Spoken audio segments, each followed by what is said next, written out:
자, 오늘 말씀은 이 세 가지의 상황으로 구성이 되어 있어요. 10절에서 13절까지의 첫 번째 상황이 있고요. 그리고 14절부터 18절까지 두 번째 상황이 있습니다. 그리고 19절에서 24절까지가 세 번째 상황이에요. 그러니까 크게 한 세 가지 정도로 나눠지는구나 라고 생각하시면 좋겠죠. 자, 그러면 이제 실제로 어떻게 상황이 벌어지는지를 먼저 한번 보겠습니다. 10절. 그 형제들이 명절에 올라간 후에 자기도 올라가시니 나타내지 않고 은밀히 가시니라. 예수님이 분명히 지난주 우리가 살펴봤을 때는 그 형제들이 예수님 이 명절 기간 초막절 때 나타나시면 대박 날 겁니다. 예수님이 그동안 했던 며칠 몇 달보다 훨씬 더 파급 효과가 클 거예요. 그런데 예수님은 아직 뭐다? 나의 때가 아니다. 하나님의 타이밍이 아니다 라고 말씀하시고 안 가셨어요. 근데 보니까 10절에 뭐라고 돼 있어요? 형제들이 간 후에 자기도 가셨다고 나옵니다. 안 가신 게 아니에요. 그런데 그들이 원하는 대로 유명한 슈퍼스타의 자리처럼 가지 않았다는 거죠. 어떻게 가셨어요? 은밀하게. 이 말은 몰래 갔다는 얘기예요. 예수님도 하나님의 명령하신 이 명절을 지켰다는 거죠. 은밀하게 가셨습니다. 자, 그런데 이제 예수님은 지금 초막절 어디 중간에 있을 거예요. 어디 가운데, 예루살렘에.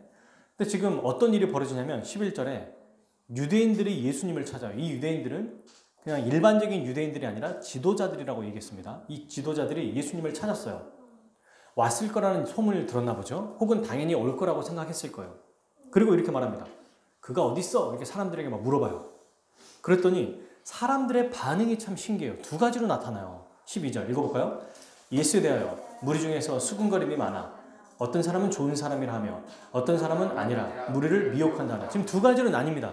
예수님은 좋은 사람이야. 또 한쪽으로는 그렇지 않아. 그 사람은 우리를 미혹하는 사람이야. 좋은 편과 나쁜 편, 장점과 단점, 뭐 여러 가지 이야기들이 나오고 있어요. 그죠? 지금 이 사람들, 예수님의 기적과 이적을 체험하고 말씀을 들은 사람들도 두 개로 좀 양분되어 있습니다. 그런데 그러면 어디 쪽이 더 좋은 걸까요? 라고 생각할 수 있잖아요. 둘 다 공통적으로 나타나는 얘기가 있어요. 여러분, 이들이 아무리 좋게 얘기한들 혹은 사람을 미혹한다고 말한들 똑같습니다. 13절. 그러나 유대인들을 뭐한다? 두려워함으로 드러나게 그에게 대하여 말하는 자가 없더라. 예수님에 대해서 아무리 좋게 얘기한다 해도 예수님을 믿지 않기 때문에 사람을 두려워하는 거 똑같아요. 예수님은 우리를 미혹한 사람입니다 라고 말하는 사람과 별반 다를 게 없다는 거예요. 아무리 좋게 얘기한다고 한들 예수님을 참되게 믿지 않고 그분을 믿지 않으니까 누구를 두려워해요? 하나님이 아니라 예수님이 아니라 사람을 두려워한다고 얘기합니다. 지금 이게 이제 첫 번째 상황이에요. 이 상황이. 자, 그리고 이제 두 번째 14절에서 24절까지가 오늘 이 말씀에 대한 이야기인데 두 개로 좀 나눈 거예요. 14절부터 18절까지. 자, 이런 상황에서 유대인 지도자들이 예수님을 찾고 있는 상황에서 예수님이 조용히 계시면 괜찮은데 성전에 올라가서 가르치기를 시작합니다. 자, 14절. 이미 명절의 중간이 되어 예수께서 성전에 올라가서 가르치시니. 이게 뭡니까? 예수님이 드러내고 싶지 않다고 했는데 이거 너무 이상한 거 아니에요? 라고 생각할 수 있어요. 근데 힌트는 여기 있어요. 명절의 중간이 돼요. 가장 클라이막스, 가장 아주 멋진 행사가 다 끝나고 거의 이제 중간쯤 사람들이 별로 없고 별로 관심을 두지 않을 때 그때 가르치셨다는 거예요. 근데 뭘 가르치셨을까요? 당연히 구약 성경이 자신에 대해서 말하고 있음을 설명하셨을 겁니다. 우리가 앞서 요한복음 3장에서도 찾아보지 않았습니까? 구약 성경이 모두가 다 나에 대한 얘기다 라고 얘기하셨잖아요. 그렇게 얘기를 했는데 문제는 이제 15절. 유대인들이 놀랍게 여겨요. 이 지도자들이. 이 사람은 배우지 아니하였거늘 어떻게 그를 아느냐. 문맹이었는데 그를 알았다는 얘기가 아닙니다. 그를 배우긴 배웠는데 구약 성경을 해석하는 게 너무 탁월한 거예요. 너무 놀라운 겁니다. 그래서 예수님이 이렇게 얘기하세요. 16절. 예수께서 대답하여 이르시되 내 교훈은 내 것이 아니요 나를 보내신 이의 것이니라. 아니 왜 이렇게 배우지 않았는데 많이 알아? 왜 이렇게 탁월하게 알고 있지? 라고 했더니 예수님이 이건 내가 너희들에게 가르치는 게 아니고 하나님이 나에게 알려주셔서 그분의 가르침을 내가 이야기하는 거다. 이렇게 말하고 있습니다. 그러면서 예수님이 얘기하세요. 17절과 18절 이 두 절 한번 읽어볼까요? 사람이 하나님의 뜻을 행하려 하면 이 교훈이 하나님께로부터 왔는지 내가 스스로 말하는지 알리라. 스스로 말하는 자는 자기 영광만 구하되 보내신 이의 영광을 구하는 자는 참되니 그 속에 불의가 없느니라. 아멘. 지금 예수님 뭐라고 하십니까? 너네들 왜 놀래? 지금 니네 이거 무슨 말인지 모르지? 이거 왜 모른다는 거예요? 왜 너희가 내 말대로 말하는지 모르는 거냐? 모르는 이유가 뭐냐? 이 이유가 뭐라고 말하고 있습니까? 17절에 그들이 유대인 지도자들이잖아요. 성전에 있는 사람들 중에는 가르치는 사람도 있을 거 아닙니까? 종교적으로 굉장히 뛰어나고 구약 성경을 잘 알고 있는 사람이라는 거예요. 근데 예수님의 가르침에 놀라기만 해요. 여기에 대해서 예수님이 어이 놀랬어? 이렇게 말하신 게 아니라 질책하고 계신 겁니다. 뭐라고 질책하고 있어요? 내 가르침을 모르는 거에 대해서 혼내고 있어요. 책망을 하고 있습니다. 그 이유가 뭐죠? 이게 어렵게 이렇게 막 꼬여져 있는 것 같지만 17절이에요. 하나님의 뜻을 행하는 사람은 어떻게 알아요? 예수님의 이 교훈이 하나님께로 왔는지 알게 된다는 거예요. 그 말은 얘네들에게 지금 뭘 얘기하는 겁니까? 이 사람들에게? 하나님의 뜻을 너희는 행하고 있다, 행하고 있지 않다? 행하고 있지 않다. 하나님의 뜻을 행하지 않으니까 내 교훈을 못 알아듣는 거다. 이렇게 얘기하는 거예요. 하나님의 뜻을 행하지 않으니까 그저 전혀 예수님이 가르침을 알려주셔도 이해하지 못한다는 거죠. 놀라기만 하는 거예요. 여러분 생각해 보십시오. 유대인 지도자들이면 이 정도면 정말 빠삭해야 되거든요. 근데 놀라기만 해요. 아까 처음에 우리 10절에서 13절까지 말씀에서도 무리들은 어떤 자세를 취했어요? 두려워했죠. 여기서는 놀래기만 해요. 지금 이 반응들이 어떻습니까? 굉장히 1차원적이에요. 예수님을 믿고 그분에 대해서 가르침에 순종하는 모습이 아니라 그냥 두려워하거나 놀라기만 합니다. 근데 예수님이 그 원인을 알려주세요. 너희가 하나님의 뜻을 행하지 않기 때문이다. 이 포인트는 굉장히 중요합니다. 자, 18절. 그럼 왜 모르는지. 스스로 말하는 자는 자기 영광만 구하되 보내신 이의 영광을 구하는 지 참되니 그 속에 불의가 없느니라. 이게 무슨 뜻이냐면 이런 얘기예요. 그러니까 예수님의 이 말씀은 하나님의 뜻을 행하는 너희가 만약에 하나님 뜻대로 살고 있잖아. 그러면 내가 지금 가르치고 있는 이 가르침이 어디서부터 왔는지를 알 거야. 저건 하나님께서부터 온 거잖아. 이걸 알 거야. 근데 너희는 지금 모르고 있어. 지금 이렇게 얘기하죠. 왜? 나의 가르침은 하나님의 가르침이거든. 이게 얘기하는 겁니다. 그런데 너희들은 하나님의 뜻을 행하지 않잖아. 그럼 너희들은 지금 뭘 하고 있는 거냐? 라는 얘기가 18절에서 뭐라고 하냐면 자기 생각대로 살아가고 있다는 거예요. 자기 생각의 가르침대로 살아가고 있다는 거예요. 18절. 스스로 말하는 자는 자기 영광만 구하되. 자기 생각대로 가르치는 사람. 예수님 말고 지금 유대인의 지금 이 사람들 중에는 지도자들이 있을 거 아닙니까? 예수님의 가르침을 듣고 놀란 사람 중에. 이 사람들이 어떤 사람들이라고요? 자기 생각대로 가르치는 사람이라는 거예요. 이 사람들은 뭐합니까? 이의 영광을 구하는 자는 참되니. 자기 영광만 구해요. 18절. 스스로 말하는 자는 자기 영광만 구한다. 자기 생각대로 가르치는 사람, 하나님의 뜻, 말씀대로 가르치지 않고 자기의 생각대로만 가르치는 사람은 자기 영광을 구하는 자래요. 그러니까 어떻다? 거짓된다는 얘기예요. 이 말에 거짓된다는 말은 없어요. 근데 반대로 얘기하죠. 보내시니 나, 지금 예수님을 얘기하는 거예요. 나는 하나님의 영광을 구한다. 그래서 내 가르침은 참되다. 예수님은 지금 정리해보면 이런 겁니다. 자기의 생각대로, 말씀이 아닌 자기 생각대로 가르치는 자는 하나님께로부터 온 자가 아니에요. 그리고 그 사람은 자기 영광을 구해요. 그러니까 어떻게 됩니까? 거짓됩니다. 우리가 거짓 선지자를 어떻게 판단하냐면 성경이 아니라 자기 생각대로, 세상의 가치관대로, 세상이 좋아하는 대로 가르치는 사람은 하나님께로부터 온 사람이 아니라는 거예요. 그리고 그 사람들은 당연히 자기의 영광을 구하게 된다는 것입니다. 이 사람들의 가르침은 가짜라는 거죠. 예수님은 뭐라고 하고 있어요? 자기 생각이 아닌, 나의 생각이 아니다, 내 가르침은. 하나님의 가르침, 하나님이 알려주신 대로 내가 너희에게 알려주고 있다. 그러니 이걸 보고 하나님의 가르침을 했기 때문에 하나님께로부터 온 것이구나. 이걸 알아야 된다. 그리고 하나님께로부터 왔기 때문에 예수님은 누구의 영광을 구해요? 하나님의 영광을 추구하고 구하며 살아가는 거예요. 그러니까 참되다는 얘기입니다. 두 가지죠. 간단하게 말하면. 말씀대로 하나님의 뜻대로 가르치는 사람은 하나님의 영광을 구하기 때문에 참되고, 말씀이 아니고 자기 생각이나 세상의 가르침대로 가르치는 사람은 결국 자기 영광을 구하기 때문에 거짓된다는 얘기예요. 지금 이 얘기에서 우리가 무엇을 알 수 있을까요? 여러 가지 저는 생각해 볼 수 있다고 생각해요. 이 적용에 대한 부분은. 첫 번째, 가르치는 자가 저죠. 우리 교회에서 목사는 자기 생각대로 가르치고 있는가 아니면 성경대로 가르치고 있는가를 생각해 봐야 될까요? 그리고 두 번째, 저는 여기서 이제 오늘 말씀의 포인트라고 생각하는데, 자기 생각대로 가르치는 자처럼 우리가 비록 강단에서 가르치진 않지만 실제 우리의 삶에서 내 생각대로 나의 생각이 중심으로 살아가고 있는가, 말씀을 중심으로 살아가고 있는가가 지금 여기서 생각해 봐야 될 아주 중요한 지점입니다. 만약에 자기 생각대로 살아가는 사람은 어떻게 예수님이 말씀하셨어요? 자기 영광을 구한대요. 여러분, 우리가 삶을 살아갈 때 잘 한번 생각해 보세요. 지난주 한 주간 어떻게 살았는지. 오늘 우리 아이들하고 제가 같이 성경 공부하면서 뭘 얘기했냐면 한 주 동안 어떻게 살았어를 물어봤어요. 그래서 어떻게 살았다고 얘기했죠. 여러분은 어떻게 사셨습니까? 한 주 동안?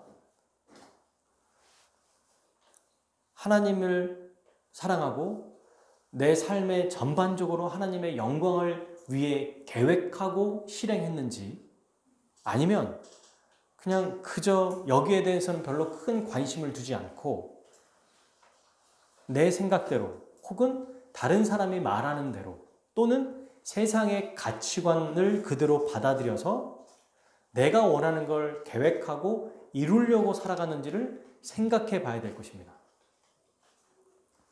더 나아가서는 이제 우리 교회로 한번 가볼까요? 우리 교회는 하나님의 영광을 위해서 이런 사역들을 벌이는 걸까요?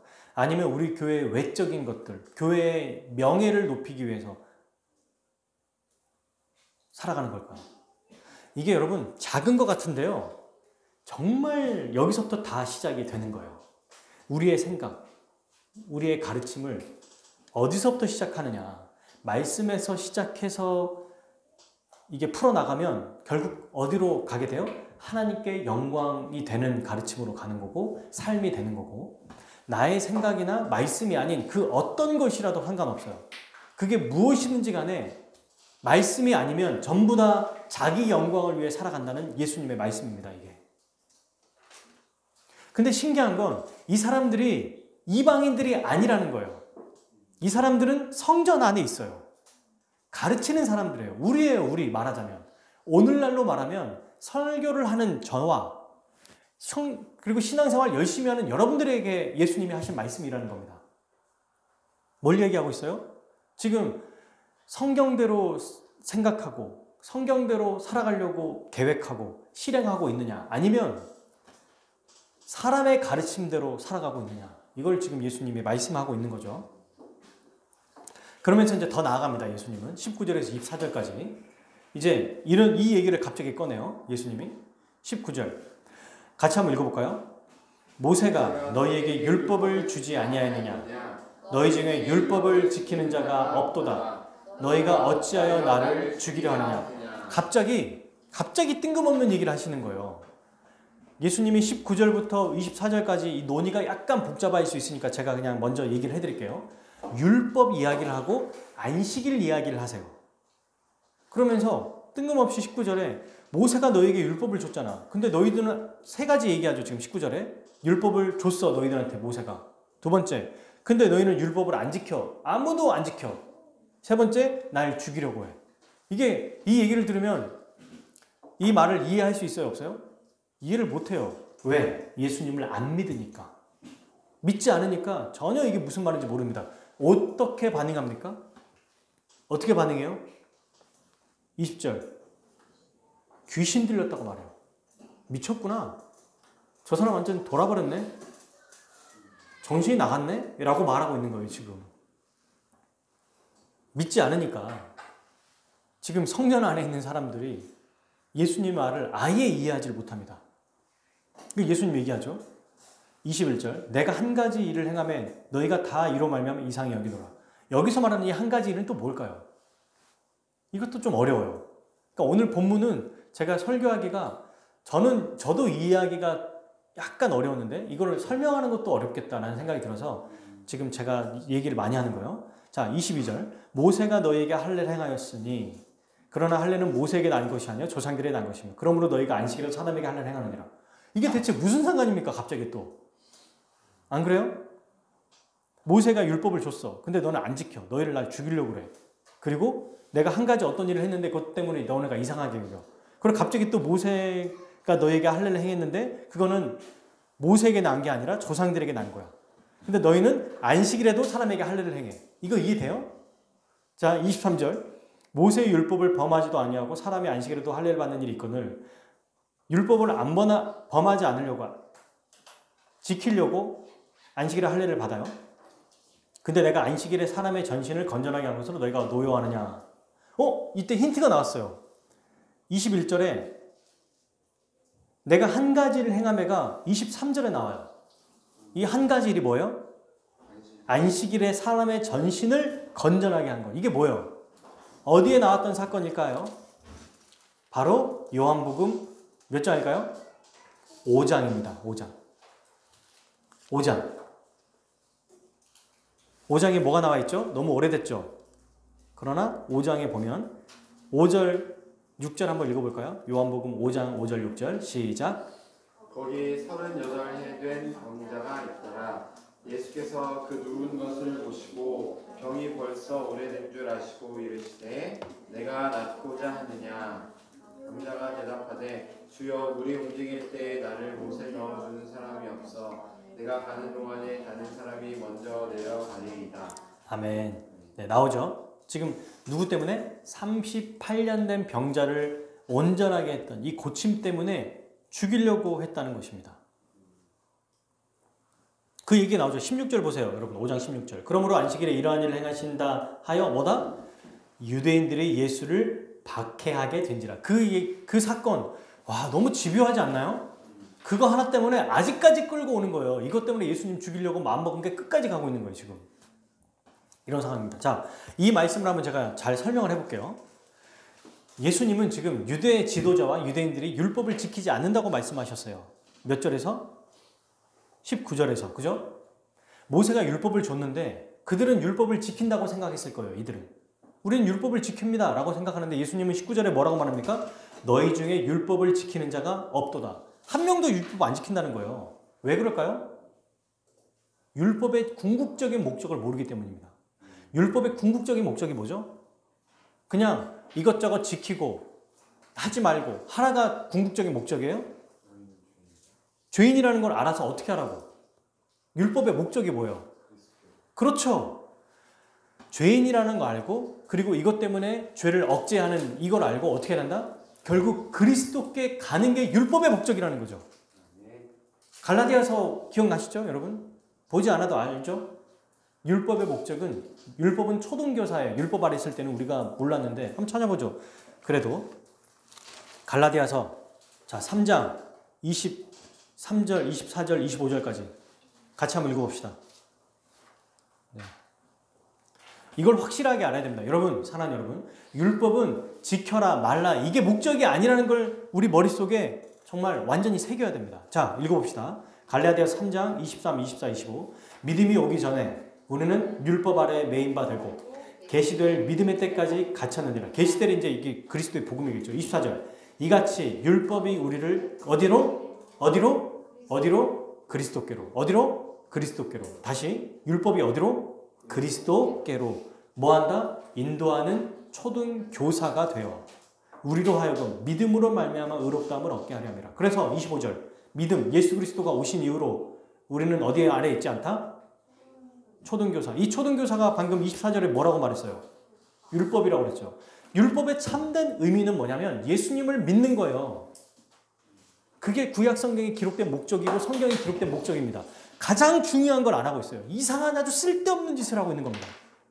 근데 예수님이 너희에게 모세가 율법 주지 않았냐? 그 율법 보고 날 봐야지. 날 믿어야지. 지금 뭐 하고 있는 거야? 라고 말해요. 아무도 너희는 율법 안 지킨다. 라고 얘기하고 있는 거죠. 근데 여러분, 이들은 율법을 지킨다고 생각하는데 그런데도 예수님 굉장히 논리적이십니다. 왜 논리적이냐면 이들이 생각할 때 예수님은 율법을 어겼다고 생각했어요. 이유가 뭐죠? 안식일에는 아무 일도 하면 안 되는데 그 일을 했다는 거예요. 사람을 고쳤다는 거예요. 제가 생각해보니까 안식일에는 운전도 하면 안 되고 지금도 유대교는 운전도 하면 안 되고 엘리베이터 버튼도 누르면 안 됩니다. 그래서 전에도 말씀드렸지만 그러면 아파트에 사는 사람은 주일날 어떻게 하죠? 주일씨들 중에? 거기 문화에 가보니까 주일날에는 우리는 주일이지만 걔네들은 안식이잖아요. 토요일날 예배를 드리잖아요. 지금도. 어떻게 되냐면 토요일날은 자동적으로 1층부터 20층까지 있잖아요. 그럼 20층부터 하나씩 다 무조건 멈춘대요. 자동적으로 그렇게 돼 있대요. 이거 누르면 안 되니까. 그리고 실제로 목사님 중에 이재철 목사님이라고 그분의 책을 보면은 뭐라고 나와 있냐면 그때가 벌써 20년 전인데도 그때는 이제 이렇게 센서 같은 게 없었을 거 아니에요. 그러니까 기다린답니다. 이방인이 올 때까지. 그럼 이방인이 왔어요? 타서 말한대요. 좀 눌러주세요. 몇 층 좀 눌러주시오. 이렇게 눌러준대요. 불도 켜면 안 돼요. 그러니까 어떻게 할까요? 우리가 겨울에 이제 다음 주부터 추워지니까 아내랑 저랑 얘기한 게 뭐냐면 주일날 아침에 와서 틀지 말고 저희가 했던 거 알죠? 항상 토요일날 밤이나 주일날 이른 아침 일찍 해서 틀자처럼 어떻게 하냐면 스파크라도 틀면 안 돼. 스파크 자체가 하나의 뭐 행위야, 행위. 그러니까 금요일 밤에 다 켜놔요. 전부 다 불을 다 켜놔요. 너무 웃기지 않습니까? 이것 가지고 율법을 지켰다고 말하고 있는 사람들입니다. 지금. 정작 중요한 율법이 보여주고 있는 표지판이 보여주고 있는 목적지는 안 가고 표지판만 갈고 닦고 색칠하고 칠하고 꾸미고 난장판을 하고 있는 거예요. 이러고 있는 겁니다. 그런데 그들 생각에는 예수님이 율법을 어겼다고 생각해요. 왜? 안식일에 사람을 온전하게 만들었으니까. 그런데 예수님이 너무 멋지게 얘기한 거예요. 이걸 이해하면 진짜 멋있습니다. 이해하면 너무 재밌어요. 아, 이게 그 말이구나. 22절과 23절이 무슨 말이냐면 보세요. 그거에 대한 예수님이 이들의 그 논리를 다시 완전히 허점을 드러내고 오히려 예수님이 옳다는 걸 증명하는 내용이에요. 22절과 23절이. 보세요. 모세가 너에게 할례를 행하였으니 그러나 할례는 모세에게 난 것이 아니요 조상들에게 난 것이라. 자, 이게 무슨 말이냐면 보세요. 모세가 너에게 할례를 줬어요. 근데 보십시오, 여러분. 하나님께서 모세를 통해서 율법과 십계명과 그 세부 조항을 주셨잖아요. 그러면 할례라고 하는 것 이게 이스라엘의 정체성, 너희는 내 백성이다라고 하는 이 표시를 하나님이 주셨는데 이건 모세 때 주셨나요? 이전에 주셨나요? 이전에 주셨어요. 가물가물하시면 안 돼요. 아브라함 때 주셨습니다. 창세기 때 이미 주셨어요. 아브라함이 자녀를 낳기 전에 99세가 됐을 때 하나님이 너 할례를 행해. 아내도 불임이야. 남자로서의 더 이상 기능도 상실했어. 근데 그 상황에서 할례까지 행하라. 생식기를 잘라버리라고 하는 그 어떤 표현이잖아요. 하나의 상징. 그 말은 생식기가 없어도 내가 아이를 낳게 할 수 있다. 내 자녀는, 내 민족은 나의 능력으로만 생긴다. 이걸 보여주는 거예요. 창세기가. 그러니까 지금 이 할례를 행하는 형식은 뭐예요? 내가 나의 힘으로 의롭게 된다? 아니죠. 오직 하나님의 은혜로만 너희가 의롭게 되고 하나님의 은혜로만 내 백성이 된다는 걸 보여주는 거예요. 그게 언제부터 행해졌어요? 율법을 주시기 전부터. 그러니까 누가 더 우위에 있어요? 율법이 더 먼저예요? 할례가 먼저예요? 시간적으로. 그쵸? 할례가 더 먼저죠. 지금 그 얘기 하시는 겁니다. 모세가 너에게 할례를 행하였으니 그러나 할례는 모세에게 난 것이 아니요 조상들에게 난 것이라. 이해되시죠? 근데 그러므로 너희가 안식일에도 사람에게 할례를 행하느니라. 더 위에 있으니까 율법 안에 있는 안식일은 아무것도 하지 말라고 했지만 이미 이전에 율법보다 더 위에 있는 훨씬 먼저 시작된 할례를 하는 것은 위배되지 않는다고 생각한 것입니다. 다시 말하면 안식일에는 아무것도 하면 안 돼요. 원래. 그런데 안식일이 어디 안에 있어요? 모세가 준 율법 안에 있죠. 근데 율법 안에 있기 때문에 안식일에 아무것도 안 하면 아무것도 하면 안 돼요. 맞아요, 그게. 근데 그 율법을 주기 이전에 하나님이 명령하신 게 있어요. 할례를 하라는 거예요. 그러니까 안식일에 할례 행하는 것은 율법에서 말하는 것을 벗어나는 거예요.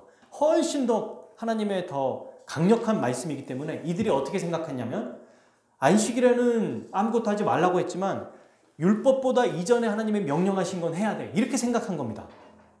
순서가 더 먼저잖아 라고 생각하기 때문에. 그런데 여러분 또 하나 있어요. 안식일에 왜 할례를 행했을까요? 할례의 의미를 제가 얘기해 드렸죠. 온전해지는 것. 하나님의 백성이 아니었어요. 그런데 8일이 되면 아이가 태어난 지 8일 되면 남자아이들은 할례를 행합니다. 지금으로 말하면 포경수술 같은 걸 한다는 거예요. 8일 만에 딱 8일째. 왜? 예수님도 그랬어요. 언약 백성이라는 표시입니다. 아이들은 사람들에게. 화장실 갈 때마다 남자들은 알게 되겠죠. 그죠? 그러니까 나는 내 언약 백성이다. 자기 정체성을 계속 생각하는 거예요. 내 힘으로 내가 의롭게 되거나 하나님 백성이 되는 게 아니라 하나님의 은혜로 하나님의 강권적인 역사로 내가 언약 백성이 됐구나. 할례를 받은 사람만이 여러분 온전한 백성이에요. 이스라엘 백성은 그저 할례를 받았다 안 받았다 그 차이거든요. 이스라엘 민족 안에 들어오려면 할례를 받으면 들어올 수 있었어요. 그때도. 그러니까 할례를 받는다는 이 행위 자체가 온전하게 만들어진다는 뜻이에요. 온전해진다. 내 자체는 죄인이지만 하나님 앞에서 온전해진다는 뜻이잖아요. 안식일이 근본적인 목적이 뭡니까? 하나님이 안식을 제7일부터 시작하셨고 이스라엘 백성에게 안식일, 안식년, 희년을 주셨어요. 그때는 어떤 일이 벌어져요? 다 자유하게 되고 해방되고 기쁨을 누리고 복을 누려요. 안식일은 아무것도 하지 말라는 게 목적이 아니고 하나님이 주신 온전한 기쁨과 복을 누리는 날입니다. 그러니까 안식일에 할례를 행하는 걸 두 개를 합쳐볼까요? 온전해지는 날이라는 거예요. 이게. 그러니까 안식일에는 율법보다 먼저 있었던 하나님의 명령이니까 할례를 행하기도 했지만 동시에 할례의 의미가 온전해지게 하는 정체성을 가지고 있잖아요. 그러니까 안식일에 할례를 행하는 게 정당하다고 생각하고 지금까지 할례를 해왔다는 것입니다. 예수님은 뭐 하셨어요? 첫 번째, 율법을 완전히 성취하시고 지키셨죠. 그리고 율법의 진짜 목적이 뭐예요? 예수님을 믿는 거예요. 그게 율법을 지키는 거예요. 근데 더 나아가서 그분이 하신 일이 뭡니까? 안식일을 그저 외적인 형태로 온전해지는 모습이 아니라 진짜 그 사람을 온전하게 만들었어요. 참된 안식일의 의미를 보여주셨고 진짜 그 일을 이루셨어요. 오신 목적. 우리가 율법을 지키는 목적이 뭐예요? 결국 율법과 안식일은 연결되어 있어요. 율법을 온전하게 지킬 때 참된 안식을 누린다는 걸 보여주는 거잖아요. 예수님을 믿을 때 그분이 이루신 참된 안식 안에 들어가는 거예요. 이거를 보여주는 겁니다. 예수님이. 그런데 이들은 예수님 보고 율법을 어겼다고 말하고 안식일에 율법을 어겼기 때문에 죽이려고 했다는 거 아닙니까? 그러니까 예수님은 오히려 역으로 얘기하죠. 너희들이 지금 두 가지 때문에 안식일에도 할례를 행하지 않냐? 온전하게 하려고 그거 하는 거 아니냐? 내가 얼마나 더 온전하게 하지 않았냐? 근데 지금 너희들은 24절 외모로 판단하고 공의롭게 판단하지 않는다라고 말해요. 그러니까 뭐라고 말합니까? 겉으로 외적인 걸로만 자꾸 판단한다는 거예요. 공의롭게 판단하라 이렇게 얘기하시는 겁니다. 너무 멋지죠, 이 논리가. 당신 율법 안 지켰어. 안식일에 누가 그런 걸 행하래. 너 죽어야 돼 라고 말하는 사람들에게 야, 너희가 근데 안식일에 아무것도 안 해 정말? 할례는 왜 하는 거야? 그리고 안식일의 진짜 의미가 뭐야? 이걸 말씀하시는 거예요. 그리고 그걸 내가 다 이룬 자다라는 것을 보여주시는 거죠. 근데 여러분, 이들은 어떻게 하는 겁니까? 받아들이지 않죠. 죽이려고 해요. 20절. 누가 당신을 죽이려고 하나이까? 19절. 너희가 어찌하여 나를 죽이려 하느냐? 참되게 율법을 행하시고 안식일의 그 의미를 알려주실 뿐만 아니라 참된 안식일을 맞아주게 안식의 그 복을 누리게 해주셨어요. 보여주셨어요. 예수님 믿으면 일이 벌어지는 거예요. 그런데 오히려 예수님을 죽이려고 합니다.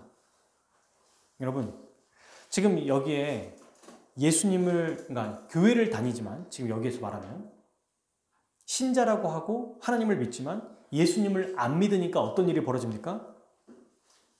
사람들을 두려워하죠. 놀라기만, 가르침을 드려도 놀래기만 해요. 좀 신기하네. 또 오히려 예수님을 죽이려고 해요. 귀신 들렸다고 얘기하죠. 또 뭐라고 합니까? 예수님이 23절 뒤에 보세요. 사람을 전신을 건전하게 한 것을 너희가 내게 뭐한다? 노여워하느냐. 분노를 해요. 그리고 24절 외모로 판단해요. 이게 예수님을 안 믿는 사람들, 그러니까 교회는 다니지만 예수님을 안 믿는 사람들의 여러 가지 모습들이, 사실 저는 이 모습이 다 포함된다고 생각해요. 더 뭐 있겠지만 여기에 있는 이 모습들이 안 믿는 사람들의 모든 모습을 다 보여준다고 생각해요. 그럼 그 중에 저는 어떤 생각을 하게 됐냐면, 이 중에 우리도 예수님을 믿는다고 말하고 또 말씀대로 살아가는 자들이 맞아요. 우리에게는 어떤 것들이 좀 해당될까라고 생각을 해봤거든요. 이 중에 단연 제가 생각했던 거는, 우리가 모든 믿는 사람들이 저조차도 빠지게 되는 그 유혹이 바로 18절이라고 생각해요. 한 번 더 읽어볼까요? 스스로 말하는 자는 자기 영광만 구하되 보내신 이의 영광을 구하는 자는 참되니 그 속에 불의가 없느니라. 아멘. 네. 여러분, 저는 이 말씀을 보면서 뭐 그래, 우리가 예수님 믿으니까 이건 우리와 상관없지라고 생각하고 넘어갈 수 없었습니다. 왜냐하면 믿는 자들이 빠지는 함정이 있거든요. 믿는다고 하는데 성경이 아닌 다른 것들을 받아들이는 순간 하나님의 영광으로 가지 않습니다. 우리의 삶은 세상의 영광을 추구해요. 여러분, 정말 신기하게 사탄의 계획이 뭐냐면, 사탄의 최종 목적이 뭔지 아세요? 하나님께 영광을 돌리지 않게 하는 거예요. 그러면 사탄은 자기에게 영광 받나요? 사탄은 자신에게 영광을 돌리라고 하지 않습니다.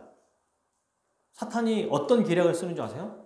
사탄 자기 자신 말고 우리 자신에게 영광을 돌리게 해요. 그게 사탄의 최고의 목적이자 최고의 유혹이에요. 그래서 어떻게 하냐면 교묘하게 속여요.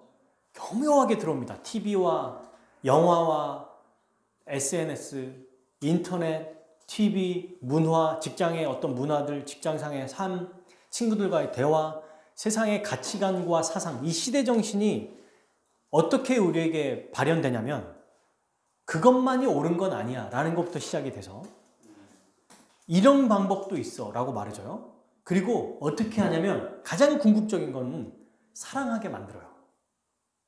하나님이 아닌 것을 사랑하게 만들어요. 우리가 머릿속으로는 예수님 말고 내가 누구를 섬깁니까 라고 생각하지만, 예수님보다 보세요, 조금 더 사랑하는 것, 예수님보다 더 사랑하고, 예수님보다 더 만족하고, 예수님보다 더 기뻐하고, 예수님보다 더 즐겨하는 건 전부 다 우상이라고 얘기해요. 우리가 우상을 안 섬기는 것 같지만 우상을 섬기는 자들입니다. 그 우상을 섬기는 자들은 결국 누구의 유익을 위해 산다? 자기 자신의 유익을 위해 살아요. 어떻게 보면은 공공의 유익을 위해서 사는 것 같고, 어떻게 보면은 가족과 친척과 또 내가 사랑하는 사람을 위해서 막 열심히 사는 것 같은데, 그 안에 막상 들어가 보면은 결국 그것도 나를 위한 거야, 다. 내가 그게 편하거든. 내가 그게 안정감이 들거든요. 그렇게 하면 내가 또 신경을 써야 되거든. 내가 또 그게 싫거든. 전부 다 자기에게 향하는 거예요. 사탄의 최고의 공략은 자기 영광을 구하게 하는 것입니다. 여러분, 예수님이 지금 이 말씀하시는 것, 지금 이 사람들은 저와 같은 가르치는 사람들이고 여러분들처럼 성전에서 말씀을 듣고 있는 사람들이에요. 이 사람들에게 예수님이 말씀하시는 거죠. 예수님을 우리가 어떻게 믿어야 되는지를 말하고 있어요. 우리의 머릿속에 그리스도와 믿음과 하나님의 영광을 떼어서는 안 된다고 얘기하고 있는 거예요. 한시도 하나님의 영광을 잃어버리거나 잊어버리면 안 된다고 얘기하고 있어요. 조금이라도 이번 주에는, 오늘은 그래 맞아, 하나님의 영광을 위해 살아야지 하고 딱 덮어버리는 순간 그 즉시 세상의 가치관과 생각들이 물밀듯이 들어올 겁니다.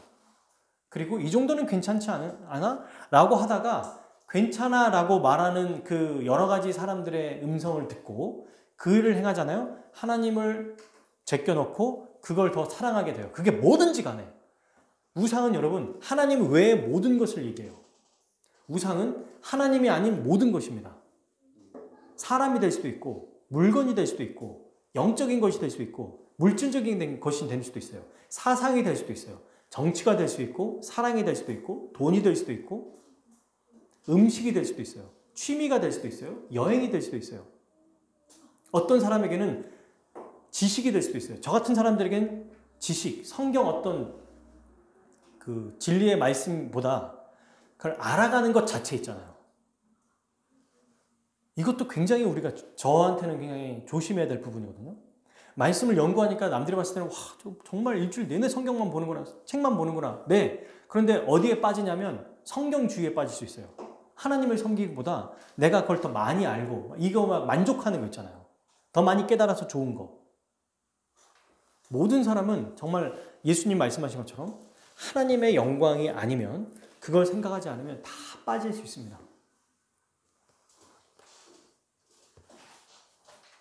그래서 오늘 이 말씀을 듣고 저는 처음에 이 말씀을 준비하면서 간단하네. 예수님 믿으면 안 믿는 사람들의 모습이네. 라고 생각했다가 점점점 생각해 보니까 이 18절이 계속 걸리는 거예요. 자기 영광만 구하되, 자기 영광만 구하되, 자기 영광만 구하되. 예수님은 왜 십자가에서 죽으셨죠? 왜 이 땅에 오셨죠? 왜 부활승천하시죠? 이유가 뭡니까? 결국 우리의 구원인데 우리의 구원이 궁극적인 목적은 아니에요. 이렇게 말하면 이상하죠? 더 목적이 맞는데 그 참된 이루기 위한 진짜 최종적인 목적은 하나님께 영광을 위한 것입니다. 하나님의 영광은 우리를 구원하시는 거예요. 그분의 계획은 우리의 구원이 담겨 있어요. 그러니까 우리를 구원하는 것이 결국 하나님의 뜻을 이루는 거고 예수님이 그리고 하나님께 영광을 돌리는 가장 큰 목적이거든요. 마지막 여러분 골로새서인가요? 빌립보서에 보면 골로새서인 것 같아요. 예수님이 하나님 나라를 완성하신 다음에 어떻게 하시는 줄 아세요? 그 나라를 아버지께 바친다라고 나와요. 하나님 나라를 완성한다는 건 뭐예요? 우리가 오해하면 안 돼요. 우리를 위해 죽으신 게 맞고 우리를 구원하시는 게 그리스도가 오신 목적이 맞습니다. 근데 그렇게만 생각하면 마치 내가 인류의 중심인 것 같고 내가 이 세상의 삶의 가장 중요한 사람인 것 같은데 그게 아니라는 거예요. 하나님 나라에 들어가게 하는 게 목적이 아니라는 거예요. 더 성경을 더 긴밀하게 보면 들어가게 한 다음에 하나님께 영광을 돌리는 게 예수님의 목적이었다는 것입니다. 그러므로 사랑하는 여러분, 우리가 그리스도가 왜 우리를 위해 죽으셨는지를 더 깊이 생각해야 돼요. 날 위해 구원해 주셔서 감사하다 끝이 아니고 그 목적이 뭔지를 알고 우리가 왜 사는지를 생각해야 돼요. 어떻게 살아야 되는지를 알아야 됩니다. 예수님은 오늘 말씀에 있는 것처럼 율법을 완전하게 성취하셨어요. 율법을 어기면 죽음이다라고 하는 언약적 저주를 우리 대신 받으셨습니다. 그리고 언약적인 의무, 우리가 다 이루어야 될 하나님 말씀을 전적으로 순종하셨어요. 그래서 어떻게 하셨어요? 진짜 안식을 가져다 주셨습니다. 안식일의 참된 의미를 성취하셨어요. 제대로 성취하셨어요. 그래서 예수님을 믿으면 그리스도의 십자가로 모든 죄가 완전히 사함받고 이제는 영원한 하나님 나라에서 영원히 영광스럽고 기쁘게 살아가는 게 우리의 모습이에요. 우리는 그렇게 될 거예요. 이미 그런 자들이에요. 그리고 그 나라 갈 때까지 예수님 부활하고 승천하시고 성령을 보내시고 우리를 교회되게 하셔서 지속적으로 우리에게 복을 주실 겁니다. 다스리실 거예요. 그게 예수님의 목표니까.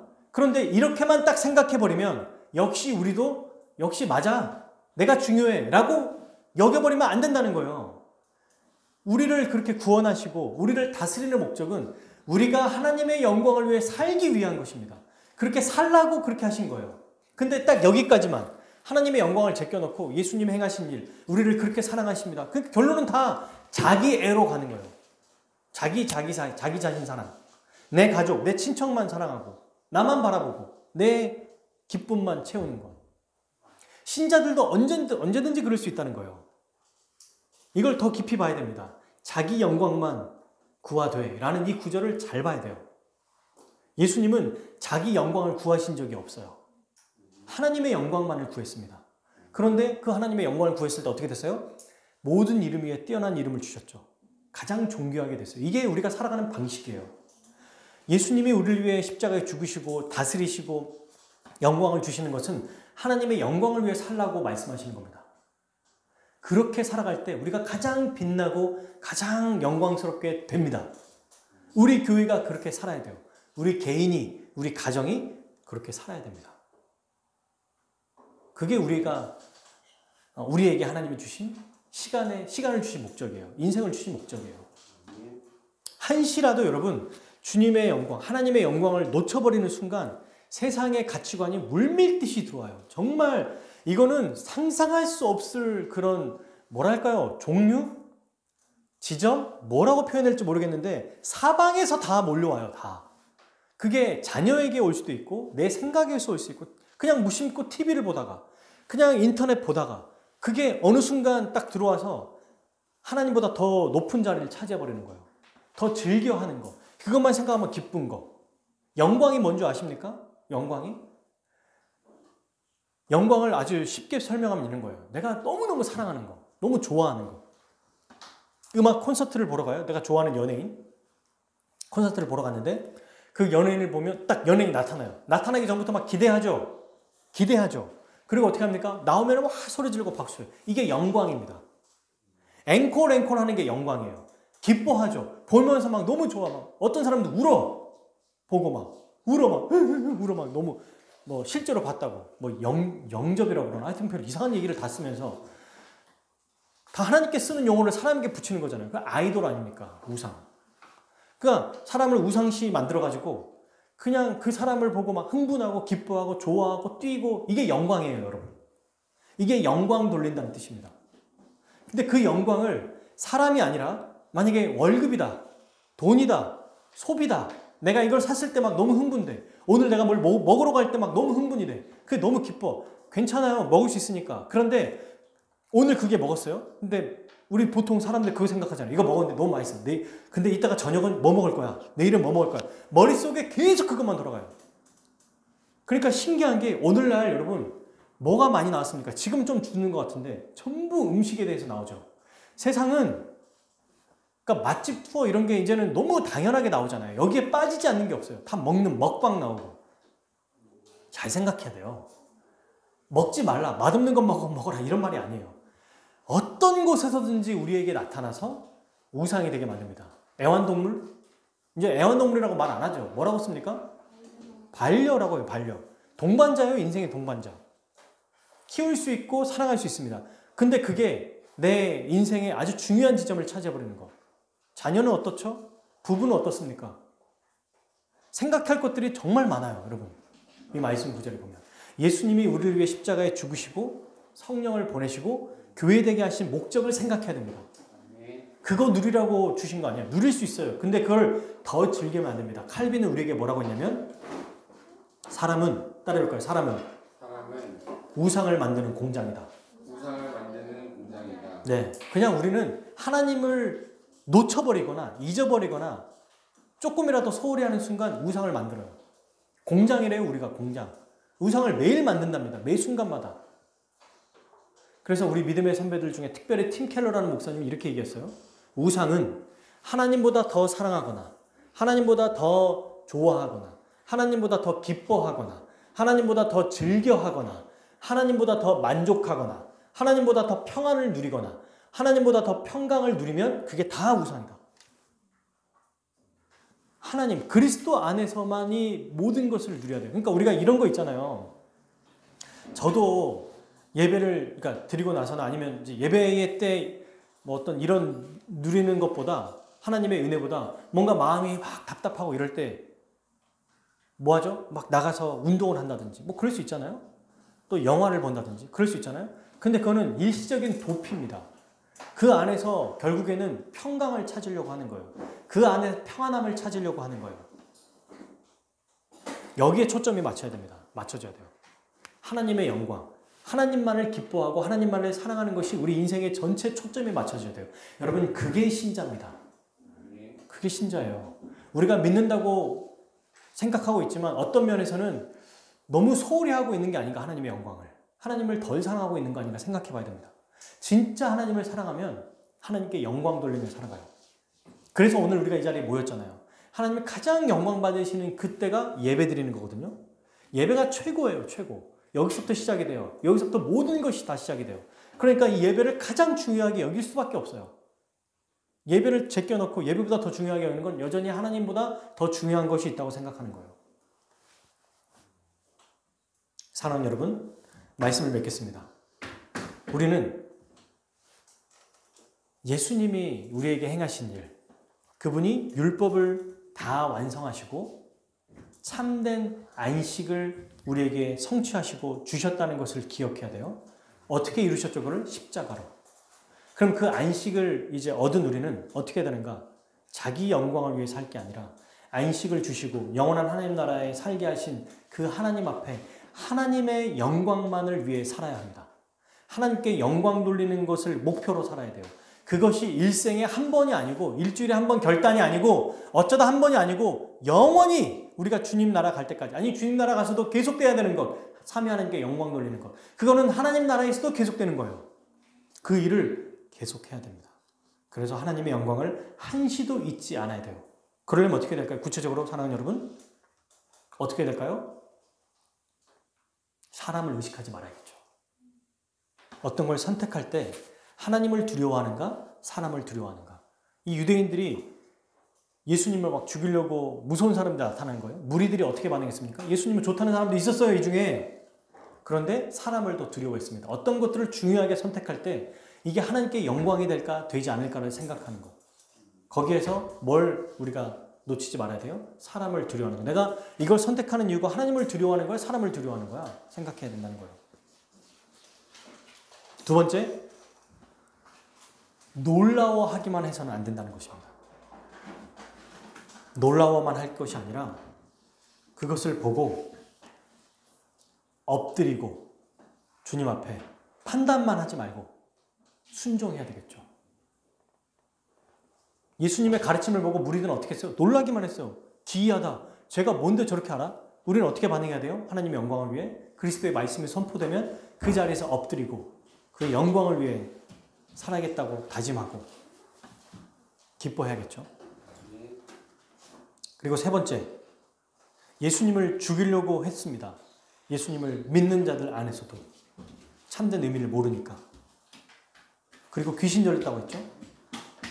우리는 어떻게 될까요?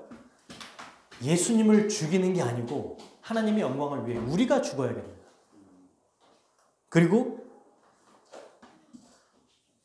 예수님이 귀신 들렸다고 말할 것이 아니라 그분이 만왕의 왕이라고 고백하며 살아야 돼요.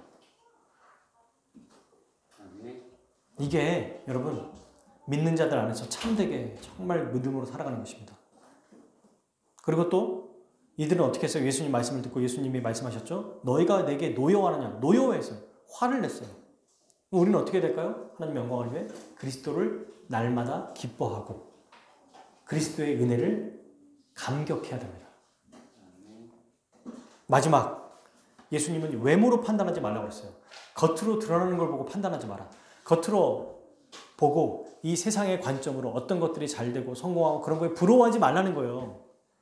말씀대로 오히려 말씀에 공의롭게 판단하는 그분의 그 판단대로 주님이 옳다고 하면 그것이 옳은 것이고 주님이 틀리다고 하면 틀린 거예요. 세상에 봤을 때 외적으로 봤을 때 와, 저 사람들은 역시 잘 되네. 왜 잘 될까? 여기에 그렇게 마음을 두지 말라는 거예요. 교회에서도 어떤 사람들은 잘 되고 또 교회를 봤을 때도 어떤 교회는 잘 되고 어떤 교회는 또 안 되고 또 그 사람의 가정을 봤을 때 어떤 가정은 참 행복하고 잘 사는 것 같고 어떤 가정은 좀 어려운 것 같고 그 외적인 걸 보고 판단하지 말고 우리 주님이 우리를 사랑하시고 우리와 함께 하신다는 것을 믿고 거기에 감사해야 된다는 것이죠. 그러므로 이렇게 정할 수 있죠. 사람을 의식하지 않고 하나님을 더 두려워하며 살고 그리고 성경의 가르침에 납작 엎드리고 주님을 위해 죽으며 살겠다 다짐하고 예수님만이 만왕의 왕이라고 고백하고 주님의 말씀을 기뻐하고 감격해하고 그리고 겉으로 드러나는 현상이 아니라 말씀을 가지고 기뻐하고 감사하고 사랑하는 것.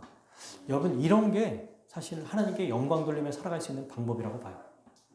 모든 걸 다 할 수 있다 없다는 모르겠어요. 그런데 분명한 것은 이러한 일들을 통해서 하나님께 영광을 돌리는 것을 한시도 놓치지 말자. 그리고 두 번째, 그리고 크게 이건 어떻게 가능합니까? 그리스도를 통해서만 가능해요. 그리스도 그분 안에서 날마다 그 예수님이 우리에게 부어주신 새 생명을 주셨고 새로운 존재로 만들어 주시는 것, 은혜의 지배 아래 있는 자임을 날마다 믿을 때만 그렇게 살아갈 수 있어요. 이번 한 주 여러분 어떻게 사셨나요? 우리 교회를 어떻게 생각하고 있죠? 또 우리 개인의 삶은 어떻게 생각하고 있습니까? 이 모든 것이 결국에는 내가 어떤 것들을 하는 거에 최종 목적이 어디에 있어요? 이걸 우리가 돌아보고 잘못됐다면 돌이키고 하나님께 영광이 되며 살아가는 우리 화목교회 모든 성도들 되기를 주님의 이름으로 축복합니다. 우리 함께 같이 표대를 향하여 함께 찬양하겠습니다.